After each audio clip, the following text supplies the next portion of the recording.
নমস্কাৰ বন্ধু বান্ধৱীসকল, নতুন এটা ব্লগলৈ আপোনালোকক সকলোকে স্বাগতম জনাইছোঁ।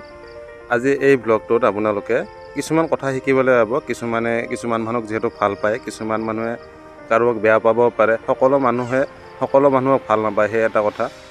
তো ইয়াতে আপোনালোকে ভাল পায় বেয়া পায় মই নাজানো, যে কিবা এটা যে শিকিব পাৰিব, সেইকাৰণে মই এই ব্লগটো আপোনালোকৰ আগত প্ৰস্তুত কৰি আপোনালোকৰ আগত দিম বুলি ভাবিছোঁ।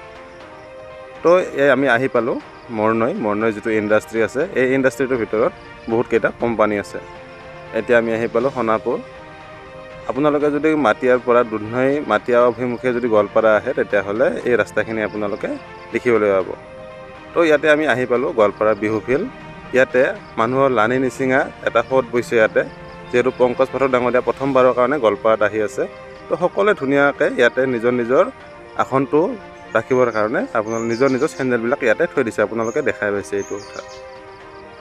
তো বিভিন্ন জাগাৰ পৰা মানুহ আহিছে ইয়াতে। আমিও ইয়াতে অংশগ্ৰহণ কৰিলোঁ, যিহেতু মোৰো কিছুমান সমস্যা হৈ আছিলে। সেইখিনি আচাৰ্য পংকজ পাঠক ডাঙৰীয়াক ময়ো ভাবিলোঁ অলপ বিধান যদি দিয়ে তেখেতে, ময়ো উপকৃত হ'ম। সেইকাৰণে ৰাতিপুৱাই ইয়ালৈ আহিলোঁ। তো আহি মই বন্ধু কেইজনমানকো লগ পালোঁ, ভাল লাগিলে। এনেকৈ মানুহৰ মাজত কেতিয়াবা আহিও ভাল লাগে, পুৰণা বন্ধুবিলাককো লগ পোৱা যায়। এনেকৈ বিভিন্ন ধৰণৰ মানুহ মই ইয়াতে দেখিলোঁ, লগতে মাতো দিলোঁ, ভাল লাগিলে। আমি অলপমান ইয়াতে জিৰণি লৈ ইয়াতে আহিলে আমাৰ ডাঙৰীয়া পংকজ পাঠক ডাঙৰীয়া আহি সকলোকে অভিবাদন জনাইছে, সকলোকে সুপ্ৰভাত জনাইছে। আৰু তেখেতৰ গাড়ীখনৰ লগতে আহিছে, যিখনত তেখেতৰ মেডিচিনবিলাক লৈ আহে, আৰু লগতে যিখিনি মানুহ চুলিৰ সমস্যা থাকে তাৰ কাৰণে যিটো ঔষধ দিয়ে সেইটো লৈ আহিছে। তেখেতে হাঁহি মুখে ধুনীয়াকৈ আমাৰ অভিমুখে আহি নমস্কাৰ জনাই সকলোকে সুপ্ৰভাত প্ৰদান কৰিছে। এতিয়া তেখেতে কি আমাক বিধান দিয়ে আমি শুনি যাম। আপোনালোকৰ ভিডিঅ'টো উপকৃত হ'ব, আপোনালোকে শেষলৈকে ভিডিঅ'টো চাই থাকিব। আৰু ৰ'দ ওলোৱাৰ আগে যাতে আমি আপোনালোকৰ যিসকল দূৰ পাইছে সোনকালে যাতে বিদায় দিব পাৰোঁ, আৰু যাতে কষ্ট নহয় তাৰ কাৰণে সোনকালে চেষ্টা কৰিম। আপোনালোকৰ মাজত যিসকল ছেকেণ্ড টাইম থাৰ্ড টাইমৰ কাৰণে আহিছে, তেওঁলোকে ৰাইট চাইডে যাব। যিসকলে ছেকেণ্ড টাইম থাৰ্ড টাইমৰ কাৰণে লগাব আহিছে, যিসকলে ইয়াৰ আগতে ৰঙিয়াত গৈ লগাই আহিছিল, তেওঁলোকে এই লাইনটোত থাকিব নালাগে। নতুন যিসকল ব্যক্তি আছে তেওঁলোকে লাইনত থাকক, তেওঁলোকক মই নিয়মখিনি বুজাই দিম, তাৰপিছত তেওঁলোকে লগাব। যিখিনি পুৰণা মানুহ আগতে আমাৰ ৰঙিয়াত হওক বা বঙাইগাঁৱত হওক গৈ লগাই আহিছিল, তেওঁলোকে লাইনত থাকিব নালাগে, তেওঁলোকে ইফালে ৰাইট চাইডে আহি যাওক। তেওঁলোকে উইদাউট লাইন, বিনা লাইনত ঔষধ লগাই যাব পাৰিব, যিহেতু তেওঁলোকে নিয়মখিনি আগতে বুজি পাইছে। ব্ৰাছেৰে লগাও আমি, এপাৰ নহয় বহুত থাকে, বহুত আনো, পেকেট আনো, শেষ হৈ থাকে।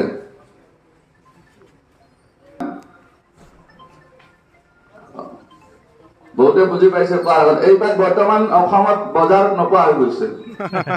দুটা বস্তু বৰ্তমান অসমৰ বজাৰত শ্বৰ্টেজ হৈ গৈছে, নোপোৱা হৈ গৈছে। এটা হ'ল বাৰ্নল আৰু এটা হ'ল এইডাল। হৈছে এতিয়া বৰ্তমান, আপুনি হয়তো ইয়াতেও গোৱালপাৰাতো সেইটো সমস্যা পাব। আৰু জ্বলন কিমান হৈছে টিভিতো দেখা পাইয়ে আছে। এজন লণ্ডনৰ ডক্তৰ আছে, লণ্ডনৰ ডক্তৰ, লণ্ডনৰ নহয় অসমৰে, অসমীয়া বুলি ক'ব লাজ পায়। লণ্ডনত থাকে, অসমৰ জাগাই জাগাই তেওঁৰ জাগাই অসমৰ নাৰ্ছিং হোম আছে।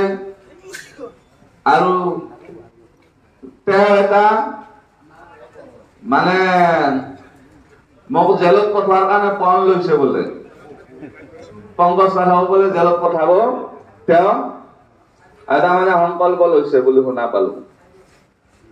হয়তো তেওঁ ফেচবুকত কিবা লিখিও দিছিল, পিছত ৰাইজৰ গালি খাই হয়তো গুচাই দিলে।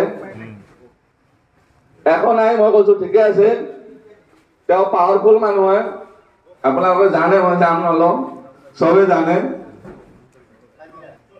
বহুত পাৱাৰফুল মানুহে পঠাই, যদি পঠাও একো আপত্তি নাই।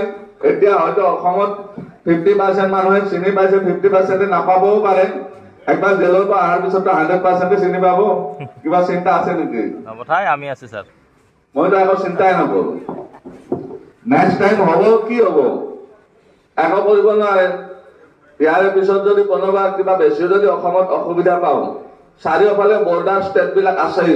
অলপমান গ'লে মেঘালয় পায়, এইফালে অলপমান গ'লে ৱেষ্ট বেংগল পায়, সেইফালে অলপমান গ'লে অৰুণাচল পায়, এইফালে অলপমান গ'লে নাগালেণ্ড পায়। সেই জেগাবিলাক কণা কণাত বহি ল'ম। আপোনালোকেতো গুচি যাবই, মই জানো, য'তে হ'লেও। আমাৰ য'তে হ'লেও দিল্লীত অধিৱেশনলৈ আপোনালোকে গুচি যাব জানো। গতিকে সেইবিলাক ভয় খাব লগা একো নাই। এতিয়া অলপমান আমাৰ কিবা যিসকল ব্যক্তিয়ে আয়োজন কৰিছিল তেওঁলোকৰ 2 মিনিটৰ কাম আছে। চকুত লগাব নোৱাৰে, ঠিক আছে। পানী বাগৰো আহিব নিদিব। বাগৰ যদি আহিল আপুনি ধৰি ৰাখিব নোৱাৰিব। এনেকে একটো বালি যদি থাকে কচি দিব। এনেকে আপুনি যেতিয়া ধুব যাব তলমুৱা কৰি ল'ব, তেতিয়া পানী নপৰিব চকু, ঠিক আছে। গামোচাখনেৰে আপুনি ধৰক এইটো কণা দি মাথাটো মচিছে, এইটো কণা দিয়ে ভুলতে মুখখন মুচিব। কি হ'ব, আপোনাৰ মুখৰ ঔষধটো লাগি যাব। এতিয়া তাৰপিছত কি কৰিব, ধুই লগে লগে এল'ভেৰা জেল লগাব লাগিব। লগে লগে আপোনালোকে ধৰক আধা ঘণ্টা 40 মিনিট সময়ত আপোনালোকে ধুই ওলাই যাব। কাৰণ তেল এটা পাব, সেইটো লৈ ওলাই যাব। গৈ বাহিৰত য'ত এল'ভেৰা জেল পায়, দোকানত পায়, লৈ ল'ব। লৈ আপুনি ধুনীয়াকৈ য'ত য'ত ঔষধ লাগিব তাতে লগাই দিব। অহাকালিৰ পৰা অলপ আপোনালোকে চেঞ্জেছ হ'ব পাব। কেনেকুৱা চেঞ্জেছ? অহাকালি ৰাতিপুৱা এইখিনি ঘামচি ওলাব। যিখিনি ঠাইত আপুনি ঔষধ লগাব, অহাকালি সেইখিনি ঠাইত ঘামচি ওলাব। আৰু এই ঘামচিবিলাক অলপ অলপ ৰঙা পিপাৰে কামোৰাৰ নিচিনা লাগিব। ৰঙা পিপাৰ চিনি পায় নহয়? ৰঙা পিপাৰে কামুৰিলে যেনেকুৱা অলপ অলপ বিষ হয়, তেনেকুৱা বিষ লাগিব। আৰু বিন্ধাই দিয়া নিচিনা লাগি থাকিব। সৰু সৰু বগলী কাটি বিন্ধাই দিলে যেনেকুৱা লাগে তেনেকুৱা লাগি থাকিব।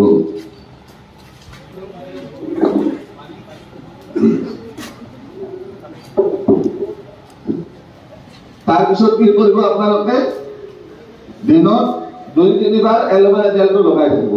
দিনত 2-3 বাৰ এল'ভেৰা জেল লগাব। এতিয়াতো ধুই এনে এল'ভেৰা জেলটো লগাব, পিছবেলা আকৌ এবাৰ লগাব, অহাকালি দিনত 3 বাৰ মান লগাই দিব। এই ঘামচিবিলাক এসপ্তাহমান থাকিব। এসপ্তাহ কেৱল পানীৰে ধুই থাকিব, পানীত বাহিৰে একো নলগাব। ইয়াতে এটা মাখি চাল থাকে, সেইটো ওলাই যাব। ঘামচি হ'ব সৰু সৰু, ঘামচিবিলাকো এসপ্তাহত চাফা হৈ যাব। এসপ্তাহত চাফা হৈ যাব। যদি আপুনি তাতে চাবোন লগাই বা শ্বেম্পু লগাই দিয়ে বা ফুটা ফুটি কৰে, ঘামচিবিলাক ফুটাই দিয়ে, তেনেহ'লে সেইটো 10-15 দিন নুশুকাব। গতিকে তেনেকুৱা একো নকৰিব। যেনেকৈ আছে সেনেকৈ নৰ্মেলি ঠিক হৈ যাব। অলপ অলপ পিৰপিৰণি লাগিব, অলপমান ফুলি যাব আৰু অলপ অলপ বিষ হ'ব, ঠিক আছে। তাৰে পিছত আপুনি এসপ্তাহ পিছত যেতিয়া ঘামচিবিলাক শুকাই যাব, তেতিয়া কি কৰিব লাগিব, কলা খাৰ চিনি পায় নহয়? কলা খাৰ, আইঠা কলৰ খাৰ বনাই নহয়, ভীমকলৰ, সেই খাৰ লৈ ধুনীয়াকৈ মাথাত ধুই দিব। ধুনীয়াকৈ ধুই দিব। ধুই দিয়াৰ পিছত চাফা হৈ যাব।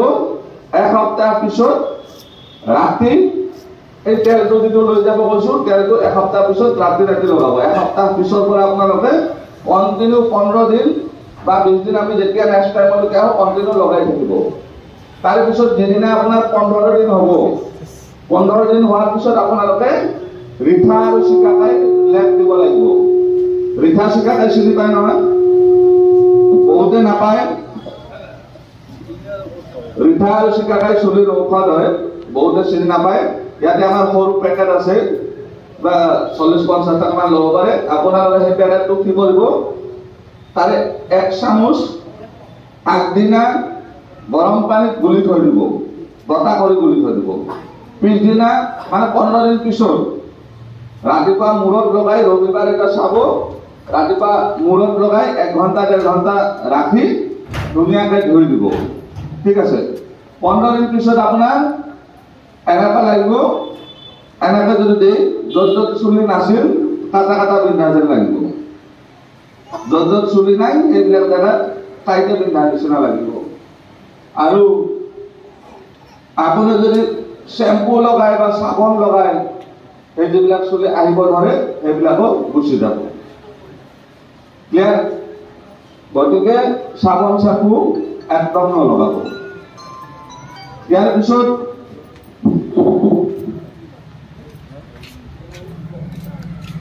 এটা মই আমাৰ ইয়াতে জড়িত বিষয় এটা কৈছো, বাকী আলটু ফাল্টু বহুত মানুহে কিবা কিবি বকি থাকে, মই ৰেছপন্স নকৰো।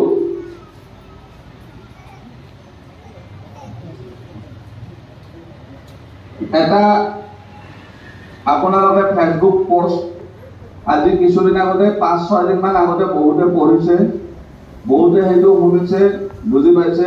সেইটো মই এগৰাকী ডক্টৰ বাইদেউৰ পোষ্ট আছিল, আয়ুৰ্বেদিক ৰেছপন্স দিব লাগে বুলি একো নাই, তেওঁৰো ৰেছপন্স দিব লগা নাই, কিন্তু আপোনালোকৰ কাৰণে দৰকাৰী হ'ব পাৰে সেইটো কৰিছো। এখেতৰ নাম হ'ল ডক্টৰ ৰত্না বৰা।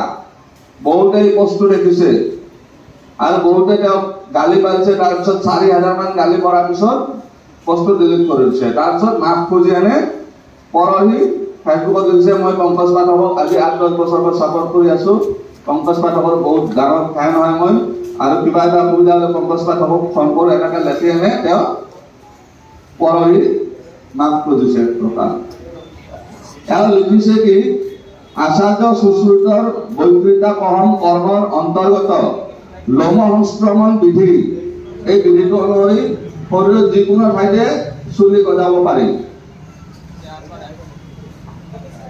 উল্লেখিত দৰৱটোৱে এতিয়া অসমত খলমনি লগাইছে। এজন ডক্টৰৰ কথা, ডক্টৰ এজনে লিখিছে, তেওঁ চৰকাৰী ডক্টৰ হয়, লখিমপুৰ চিভিলত এতিয়া চাকৰি কৰি আছে, মেডিকেল অফিচাৰ হয়। তেওঁ এইখিনি লিখিছে আৰু তেওঁ লিখিছে এইটো হ'ল গুপ্ত বিদ্যা।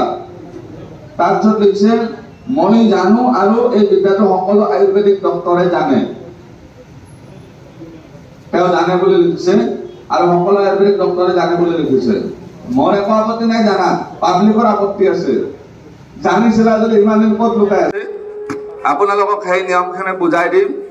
আমি য'ত বাঁহডাল দিছো চাউণ্ড তাৰে আগলৈকে নাযাব, গতিকে বাঁহডাল ক্ৰছ কৰি ভালদৰে শুনি ল'ব, বুজি ল'ব। সেইকাৰণে মাইকটো মই এইফালেও ঘূৰাই দিছো, আৰু যদি বুজি নলয় তেনেহ'লে অলপমান অসুবিধা হ'ব পাৰে। গতিকে নিয়মখিনি সকলোৱে ভালদৰে মন দি শুনিব। এইফালে যদি ফাৰ্ষ্ট টাইমৰ ব্যক্তি আছে তেনেহ'লে আপোনালোকে যদি পাৰে লাইনত নহ'লে যদি তাতে ৰাখক, শেষত আমি আপোনালোকক লগাই দিম। কোনেও যাতে অভাৰটেক কৰি নাহে, কাৰণ বহুত মানুহ ইয়াতে 3:30 পৰা ৰৈ আছে বুলি ক'লে মোক, তো তেওঁলোকে বেয়া পাব আপোনালোকে যদি অভাৰটেক কৰি লাইনত সোমায়। এতিয়া আমি নিয়মখিনি আৰম্ভ কৰিম, বুজি ল'ব। ঔষধ আমি প্ৰতিজন ব্যক্তিক 5 বাৰ কৰি লগাওঁ, 5 বাৰ। আপোনালোকৰ ইয়াতে আজি প্ৰথমবাৰ হ'ব, আৰু দ্বিতীয়বাৰ হয়তো আমি ওচৰে পাজৰে কৰিম, কৰবাত দুধনৈত কৰিব পাৰোঁ। তাৰে পিছত এখন আমি আগিয়া বা লক্ষীপুৰত কৰিব পাৰোঁ। তাৰে পিছত আৰু দেখা যাব ক'ত মানুহে বেছি কৰি বিচাৰে সেইমতে।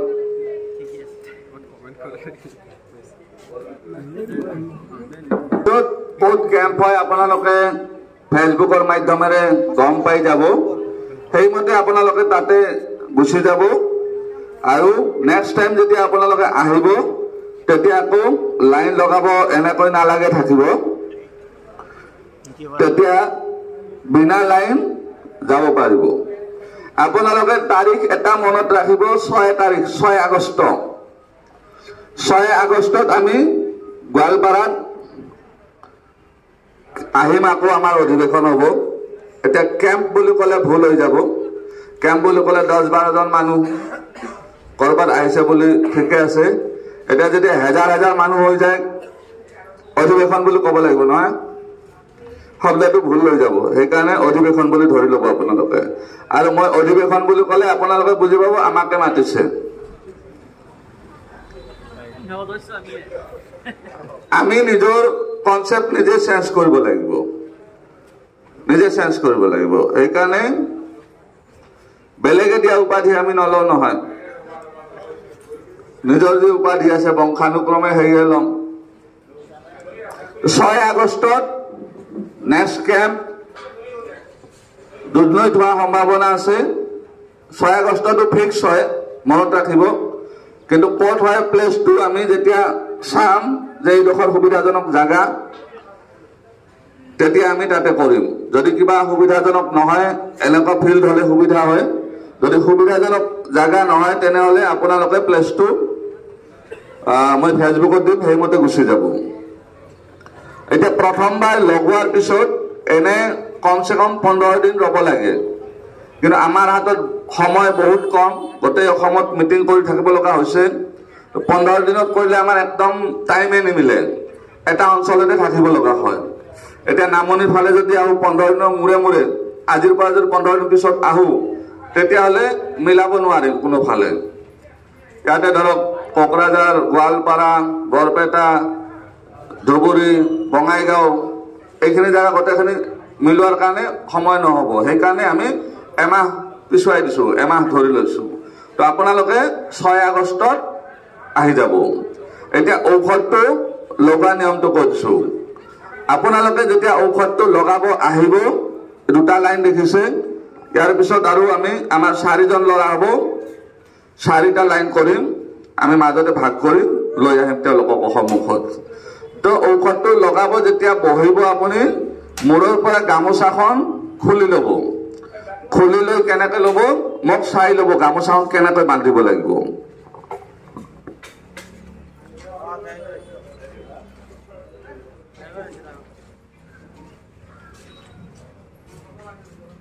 গামোচাখন সকলে এনেকৈ কপালৰ আধা আৰু চকু ঢাকি ল'ব ঠিক আছে যেতিয়া ঔষধ লগাব আহিব তেতিয়া আপুনি গামোচাখন কপালৰ এইটো লাইনলৈকে আৰু চকু ঢাকি ল'ব এনেকৈ অলপ জোৰে ভেঁচা মাৰি ধৰিব যাতে পানীটো বাগৰি নাহে ঔষধটোতো বাগৰি নাহে কিন্তু তথাপিও সাৱধান হ'ব লাগিব যেতিয়া আপুনি ধুব যাব 5 মিনিটত ধুই দিব লাগিব 5 মিনিট ধোৱা টাইম 5 মিনিট 5 মিনিটত ধুব লাগিব ধোৱাৰ পিছত কি কৰিব এই যেটো মূৰেদি আপুনি চকু ঢাকি লৈছিল এই মূৰটোদি মাথাটো মুছিব ধুনীয়াকৈ মুছিব এনেকৈ ধুনীয়াকৈ মুছিব এইটো মূৰেদি এইটো মূৰ ব্যৱহাৰ নকৰিব এইটো মূৰ কেতিয়া ব্যৱহাৰ কৰিব এই মাথাটো মুছাৰ পাছত যে পানীবিলাক বাগৰি বাগৰি আহিব পানীটো বাগৰি আপোনাৰ চকুত একদম পৰিব নিদিব অলপ উল্টা কৰি এনে মূৰটোলৈ ধুব এনেকৈ এনেকৈ মুছিব যেতিয়া পানী বাগৰি আহিব নহয় পানী এনেকৈ বাগৰি আহিব বাগৰিটো আহিবই নিদিব কাৰণ বাগৰি আহিলে চকুত পৰি যাব পাৰে আমাৰ মূৰত লগা ঔষধ চকুত লগাব নোৱাৰে ঠিক আছে পানী বাগৰিও আহিব নিদিব বাগৰি যদি আহিল আপুনি ধৰি ৰাখিব নহয় তো এনেকৈ এনেকৈ 1 টোপাল 2 টোপাল যদি থাকে মুছি দিব এনেকৈ আপুনি যেতিয়া ধুব যাব তলমুৱা কৰি ল'ব তেতিয়া পানী নপৰিব চকুত ঠিক আছে গামোচাখনেৰে আপুনি ধৰক এইটো কণা দি মাথাটো মুছিছে এইটো কণা দিয়ে ভুলতে মুখখন মুছিব যদি মুখখন মুছে এইটো কণা কি হ'ব আপোনাৰ মুখত ঔষধটো লাগি যাব এতিয়া তাৰ পিছত কি কৰিব ধুই লগে লগে এলোভেৰা জেল লগাব লাগিব লগে লগে আপোনালোকে ধৰক আধা ঘণ্টা 40 মিনিট সময়ত আপোনালোকে ধুই ওলাই যাব ইয়াৰ তেল এটা পাব হেতু লৈ ওলাই যাব গৈ বাহিৰত যত এলোভেৰা জেল পায় দোকানত পায় লৈ ল'ব লৈ আপুনি ধুনীয়াকৈ যত যত ঔষধ লাগিব তাতে লগাই দিব আহা কালিৰ পৰা অলপ আপোনালোকে চেঞ্জেছ হ'ব পাব কেনেকুৱা চেঞ্জেছ অহা কালি ৰাতিপুৱা এইখিনিত ঘামচি ওলাব যিখিনি ঠাইত আপুনি ঔষধ লগাব অহা কালি সেইখিনি ঠাইত ঘামচি ওলাব আৰু এই ঘামচিবিলাক অলপ অলপ ৰঙা পিপাৰে কামুৰাৰ নিচিনা লাগিব ৰঙা পিপাৰ চিনি পায় নহয় ৰঙা পিপাৰে কামুৰিলে যেনেকুৱা অলপ অলপ বিষ হয় তেনেকুৱা বিষ লাগিব আৰু বিন্ধাই দিয়া নিচিনা লাগি থাকিব সৰু সৰু বগৰী কাটিৰে বিন্ধাই দিলে যেনেকুৱা লাগে তেনেকুৱা লাগি থাকিব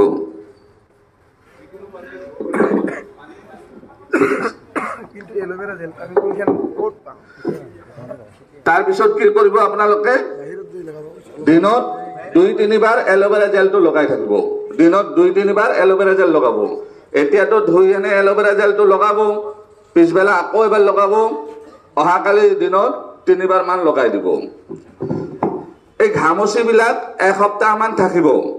এসপ্তাহ কেৱল পানীৰে ধুই থাকিব, পানীত বাহিৰে একো নলগাব। ইয়াতে এটা মাখি চাল থাকে, সেইটো ওলাই যাব। ঘামচি হ'ব সৰু সৰু, ঘামচিবিলাকো এসপ্তাহত চাফা হৈ যাব। এসপ্তাহত চাফা হৈ যাব। যদি আপুনি তাতে চাবোন লগাই বা শ্বেম্পু লগাই দিয়ে বা ফুটা ফুটি কৰে, ঘামচিবিলাক ফুটাই দিয়ে, তেনেহ'লে সেইটো 10-15 দিন নুশুকাব। গতিকে তেনেকুৱা একো নকৰিব, যেনেকৈ আছে সেনেকৈ নৰ্মেলি ঠিক হৈ যাব। অলপ অলপ পিৰপিৰণি লাগিব, অলপমান ফুলি যাব আৰু অলপ অলপ বিষ হ'ব। ঠিক আছে? তাৰে পিছত আপুনি এসপ্তাহ পিছত যেতিয়া ঘামচিবিলাক শুকাই যাব, তেতিয়া কি কৰিব লাগিব? কলাখাৰ চিনি পায় নহয়? কলাখাৰ, আইঠা কলৰ খাৰ বনাই নহয়, ভীমকলৰ, সেই খাৰ লৈ ধুনীয়াকৈ মাথাত ধুই দিব। ধুনীয়াকৈ ধুই দিব। ধুই দিয়াৰ পিছত চাফা হৈ যাব। এসপ্তাহ পিছত ৰাতি এই তেলটো যিটো লৈ যাব কৈছোঁ, তেলটো এসপ্তাহ পিছত ৰাতি ৰাতি লগাব। এসপ্তাহ পিছৰ পৰা আপোনালোকে কণ্টিনিউ 15 দিন বা 20 দিন, আমি যেতিয়া নেক্সট টাইমলৈকে আহোঁ কণ্টিনিউ লগাই থাকিব। তাৰে পিছত যিদিনা আপোনাৰ 15 দিন হ'ব, 15 দিন হোৱাৰ পিছত আপোনালোকে ৰিঠা আৰু চিকাকাই লেপ দিব লাগিব। ৰিঠা চিকাকাই চিনি পায় নহয়? বহুতে নাপায়। ৰিঠা আৰু চিকাকাই চুলিৰ ঔষধ হয়, বহুতে চিনি নাপায়। ইয়াতে আমাৰ সৰু পেকেট আছে, বা 40-50 টকামান ল'ব পাৰে। আপোনালোকে সেই পেকেটটো কি কৰিব? তাৰে 1 চামুচ আগদিনা গৰম পানীত গুলি থৈ দিব, গটা কৰি গুলি থৈ দিব।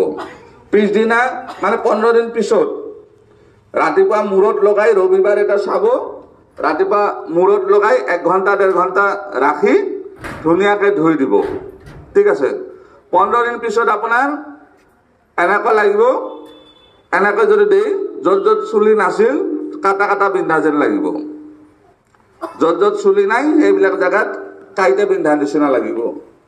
আৰু আপুনি যদি শ্বেম্পু লগাই বা চাবোন লগাই, সেই যিবিলাক চুলি আহিব ধৰে সেইবিলাকো গুচি যাব। ক্লিয়াৰ? গতিকে চাবোন শ্বেম্পু একদম নলগাব। ইয়াৰ পিছত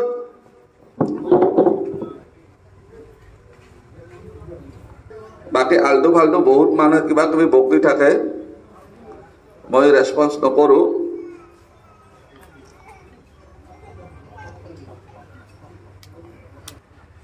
আপোনালোকে ফেচবুক পোষ্ট আজি কিছুদিন আগতে 5-6 দিনমান আগতে বহুতে পঢ়িছে, বহুতে সেইটো শুনিছে, বুজি পাইছে। সেইটো মই এগৰাকী ডক্তৰ বাইদেউৰ পোষ্ট আছিল, আয়ুৰ্বেদিক ডক্তৰ। তেখেতে লিখনিটো মোৰ ওপৰত জ্বলন হৈয়ে লিখিছিল। তেওঁ বেয়া কৰিবলৈ লিখিছিল, কিন্তু উল্টা হৈ গ'ল, পোষ্টটো লিখাৰ উল্টা হৈ গ'ল। পিছত তেওঁ পোষ্টটো ডিলিট কৰি দিলে, কিন্তু বহুতৰ তাত স্ক্ৰীনশ্বট ৰৈ গ'ল। ময়ো স্ক্ৰীনশ্বট ৰাখি থলোঁ।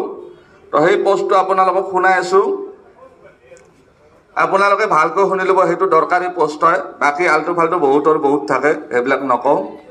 চবৰে ৰেছপন্স দিব লাগে বুলি একো নাই, তেওঁৰো ৰেছপন্স দিব লগা নাই, কিন্তু আপোনালোকৰ কাৰণে দৰকাৰী হ'ব পাৰে সেইটো কৈছোঁ। এখেতৰ নাম হ'ল ডক্টৰ ৰত্না বৰা। বহুতে এই পোষ্টটো দেখিছে আৰু বহুতে তেওঁক গালি পাৰিছে। তাৰপিছত 4000 মান গালি পৰাৰ পিছত পোষ্টটো ডিলিট কৰি দিছে। তাৰপিছত মাফ খুজি এনে পৰহি ফেচবুকত লিখিছে, মই পংকজ পাঠকক আজি 8-10 বছৰৰ পৰা ছাপোৰ্ট কৰি আছোঁ। পংকজ পাঠকৰ বহুত ডাঙৰ ফেন হয় মই, আৰু কিবা এটা অসুবিধা হ'লে পংকজ পাঠকক ফোন কৰোঁ, এনেকৈ লেখি এনে তেওঁ পৰহি মাফ খুজিছে এক প্ৰকাৰ।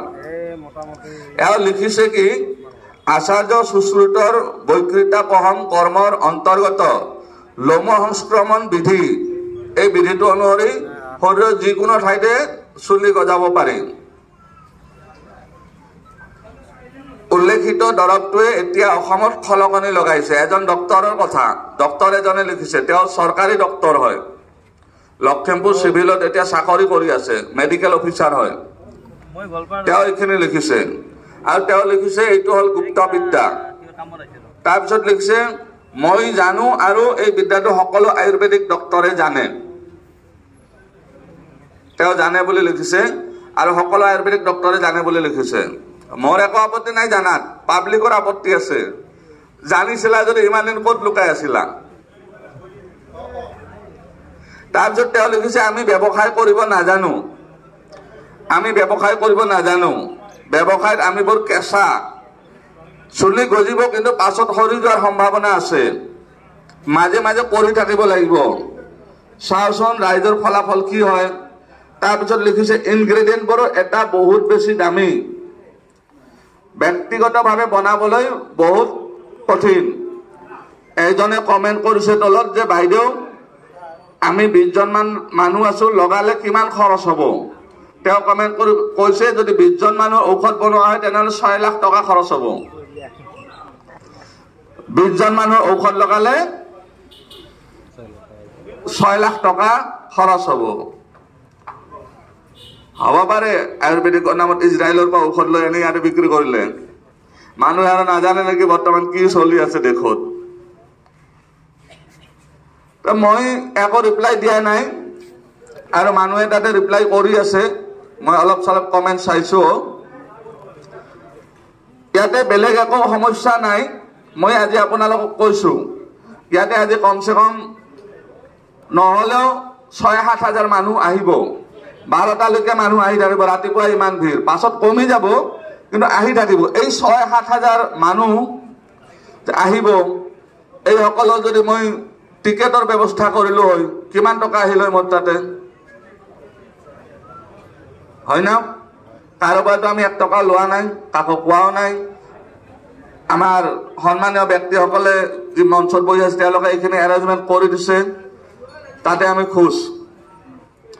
তো এইটোতেও মিছা লিখিছে যে মই এইটোক লৈ ব্যৱসায় কৰি আছো, মইতো কাৰোবাৰ 1 টকাও লোৱা নাই। তাৰপিছত তেওঁ লিখিছে কি, তেওঁ মানুহক ভয় খোৱাৰ কাৰণে লিখিছে যে চুলি আহি আকৌ যাব পাৰে। ইয়াৰে আগতে বহুত মিটিং মোৰ তেওঁ লিখাৰ আগতেও হৈছিল আৰু এতিয়াও হৈ আছে। তো মই সকলোকে বুজাই কৈছো আপোনাৰ আমি ঔষধ 5 বাৰ লগাম, 5 বাৰ প্ৰায় 6 মাহৰ শেষ হৈ যাব। আৰু চুলি আহি কিছুমান কাৰণত যাব পাৰে, কি কি কাৰণত যাব পাৰে সেই কাৰণকেইটা মই বুজাই দিছো, আপোনালোকে বুজি ল'ব। যদি আপোনালোকৰ তেনেকুৱা কিবা সমস্যা আছে তেনেহ'লে আপোনালোকে সেই সমস্যাটোৰ চিকিৎসা কৰাব। আহাৰটোতো খাটাং বেছিভাগৰে আহিব। যদি কিছুমানৰ ডাঙৰ বেমাৰ একো নাই, কিছুমানৰ যদি ডাঙৰ বেমাৰ আছে, ধৰক ইনচুলিন লৈ আছে, হাৰ্টৰ অলপ সমস্যা আছে, বহুত বছৰৰ পৰা প্ৰেছাৰ টেবলেট খাই আছে, 10 বছৰ 12 বছৰ, আৰু 50 বছৰ ওপৰ বয়স হৈছে তেওঁলোকৰ নাহিবও পাৰে। কিন্তু নতুনকৈ যদি চুগাৰ প্ৰেছাৰ হৈছে 2-3 বছৰ হ'ল, কোভিডৰ পিছত চুগাৰ প্ৰেছাৰ কিবা কিবি বেমাৰ আহি গৈছে, লিভাৰ দুৰ্বল হৈছে, তেনেহ'লে চলি আহিব, অলপমান কণ্ডিশ্যন আছে। যদি আপোনাৰ খুব বেছি গেষ্ট্ৰিক হয়, টেঙা উগাৰ আহে, কিবা খালে উগাৰ আহে, পেট ফুলি থকা যেন লাগে, কিবা এটা খালে শৌচ লাগে, এইবিলাক হ'ল লিভাৰৰ প্ৰব্লেম, ফেটি লিভাৰ। এজনে মোক তাতে সুধিছিল মোৰ মানে শব্দটো কি ক'লে ৰাইজসকলে ক'লে বেয়া লাগে, মানে মই সাংকেতিকভাৱে বুজাই দিছো, মোৰ ঢালা বাগা কৰা অভ্যাসটো বেছি, সেইকাৰণে মোৰ লিভাৰ নষ্ট হৈ গৈছে, কি কৰোঁ? বুজিছে নাই ঢালা বাগা কি? আৰু বহুত স্মাৰ্ট মানুহ, সোনকালে বুজি পায়। তো কথাটো এনেকুৱা, আজিকালি ঢালা বাকা মানুহ কৰা মানুহত কৰি নকৰা মানুহৰ লিভাৰ বেছি বেয়া। আৰু কি হৈছে চবে জানেও ক'ব নোখোজে, নালাগেও ক'ব, চবে বুজিও পায় কি হৈছে, কি কাৰণত চবৰে লিভাৰ নষ্ট হৈ গৈছে। তো যদি আপোনাৰ ফেটি লিভাৰ আছে, লিভাৰৰ সমস্যা আছে, গেষ্ট্ৰিক হৈ আছে, তেনেহ'লে আপুনি আৰু চুলি আহি আকৌ 2 মাহ পিছত আৰু সৰিব পাৰে। যাতে সেইটো নহয়, যাতে আপুনি হতাশ নহয়, তাৰ কাৰণে মই বুজাই দিছো। যদি তেনেকুৱা সমস্যা আছে তেনেহ'লে পূৰ্ণনভা ৰস 3-4 মাহ খাই দিব। পূৰ্ণনভা ৰস বহুতে বুজি পাই খাইও আছে, ইয়াতে আমাৰ আছেও, আপোনালোকে লাগিলে লৈ যাব পাৰিব। পূৰ্ণনভা ৰস খোৱা নিয়মটো ৰাতিপুৱা উঠি 2 গিলাচ 3 গিলাচ কুহুমীয়া গৰম পানী খাব, তাৰপিছত আধা কাপ পূৰ্ণনভা ৰস খাই 1 ঘণ্টা পিছত ভাত খাই দিব। এইটো হ'ল পূৰ্ণনভা ৰস খোৱাটো নিয়ম। যিসকল গেষ্ট্ৰিকৰ সমস্যা আছে, ফেটি লিভাৰ আছে, কিবা খালে টেঙা উগাৰ আহে, দিনত 5-6 বাৰ পায়খানা যাব লগা হয়, তথাপিও শৌচ ক্লিয়াৰ হোৱা যেন নালাগে। তাৰপিছত পেটটো ফুলি ফুলি থাকে, কিবা এটা খালে লগে লগে শৌচ লাগি যায়। তো এইবিলাক সব লিভাৰৰ সমস্যাৰ লক্ষণ। তো তেওঁলোকে পূৰ্ণনিভা জুচ 3 মাহ খাই ল'ব, ঔষধো লগাই থাকিব, পূৰ্ণনিভা জুচো খাই থাকিব, তেতিয়া বেষ্ট ৰিজাল্ট। নহ'লে আপুনিতো গম পাব, আহিছে পিছত সৰাও গম পাই যাব। তাৰে পিছত নতুনকৈ প্ৰেছাৰ চুগাৰ যদি হৈছে, pressure uric acid cholesterol triglyceride আদি যদি বাঢ়িছে, অৰ্জুন জুচ 3 মাহ খাই দিব। অৰ্জুন জুচ নামটো মনত ৰাখিব, অৰ্জুন জুচ। খোৱা নিয়ম ৰাতিপুৱা 30 ml খাব, গৰম পানী খাই উঠি, খালী পেটত খাই নিদিব। তাৰে পিছত আধা ঘণ্টা 40 মিনিট পিছত ভাত ৰুটি যি খাই খাব। যদি নতুনকৈ কোভিডৰ পিছত চুগাৰ বাঢ়িছে, তেনেহ'লে গিলয় জুচ খাব, একেই নিয়ম। আৰু যদি 10 বছৰ 15 বছৰ চুগাৰ আৰু প্ৰেছাৰ আছে, তেওঁলোকৰ চুলি অহাৰ সম্ভাৱনা নাই। যদি আপুনি বহুত বেছি ষ্টেৰইড এণ্টিবায়টিক কেতিয়াবা ব্যৱহাৰ কৰিছিল কিবা বেমাৰত, যাৰ কাৰণে আপোনাৰ চুলি গৈছে, সেই চুলিও অহাৰ সম্ভাৱনা কম। 50 বছৰৰ ওপৰত যিসকল ব্যক্তি আছে, তেওঁলোকে ঔষধ লগাই যাব পাৰে, কিন্তু বেছি হাই এক্সপেক্টেশ্যন নাৰাখিব, কাৰণ আপোনাৰ আহিবও পাৰে নাহিবও পাৰে। যদি 35 বছৰীয়া 40 বছৰীয়া ল'ৰাৰ নিচিনা আপোনাৰ যদি লিভাৰ কিডনি ষ্ট্ৰং হৈ আছে, হাৰ্ট ষ্ট্ৰং হৈ আছে, বাকী বডিটো একদম একো সমস্যা নাই, তেনেহ'লে 50 বছৰৰ ওপৰত 60 বছৰ 70 বছৰতো চুলি আহি যাব পাৰে। এগৰাকী বাইদেউ সিদিনা মোৰ লগত পেনেল ডিছকাশ্যনত আহি তেওঁ এটা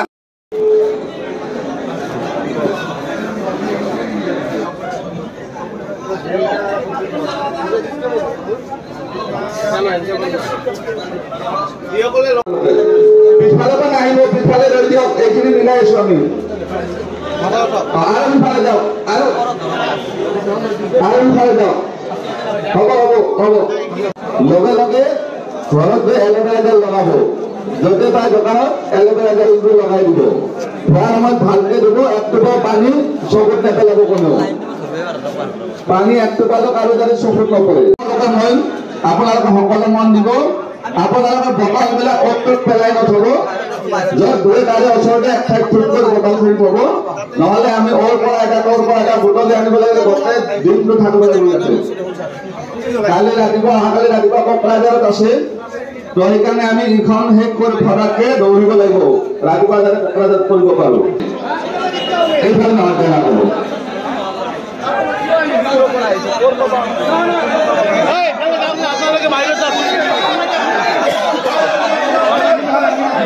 লাইনৰ বাহিৰত কোনেও নাহিব, যিসকল লাইনত আছে সেইসকলকে আমি তেনেকুৱা কোৱাচোন, তলত আমি যাম, ইয়াৰ পৰা এনেকৈ ঘূৰিলা লগাই যাব, ফটাফট যাই যাব, ক'ত যাব, হ'ব চকু মুজি ল'ব, লগাৰ আগত চকু মুজি ল'ব, হ'ব বেছি নলগাব, বেছি লগালে অসুবিধা হ'ব। আগত নলগাবা কপালত, পিছফালে লগা, পিছফালে এইখিনি লগাই দিয়া, এইখিনি লগা ভালকে লগাই দিয়া, কপালত নলগাবা, ভালকে লগাই দিয়া, কপালত নালাগে।